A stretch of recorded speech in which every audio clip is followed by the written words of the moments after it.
त्याच्या पोलिसांनी त्याला पोलीस स्टेशनला काल आणलं होतं, जबाब घेतला, एक दिवस तिथं पोलीस ठाण्यामध्ये ठेवलं सुद्धा आणि आता त्याला कोर्टात घेऊन जात आहेत।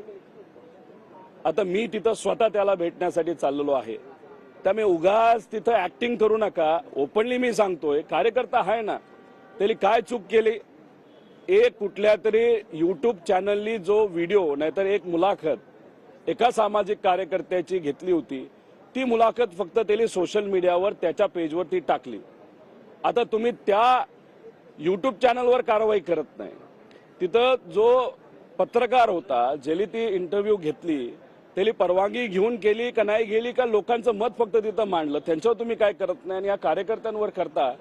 त्यामुळे त्यांनी मांडलेला प्रश्न हा कदाचित मांडण्यासाठी नव्हता, पण देवेंद्र फडणवीस साहेबांना खुश करण्यासाठी होता। 3 दिवसापूर्वी एक बैठक झाली, त्या बैठकीमध्ये देवेंद्र फडणवीस साहेब थोडे चिडले होते की कुणीही त्यांच्या बाजूला बोललं नाही आमदारांपैकी भाजपच्या। आता त्या दिवसापासून आतापर्यंत जर बघितलं तर प्रत्येक भाषणामध्ये सामान्य व्यक्ती कुठेच दिसत नाही, पण देवेंद्र फडणवीस साहेब नक्कीच दिसतात। देवेंद्र फडणवीस साहेबांनी हे केलं ते केलं।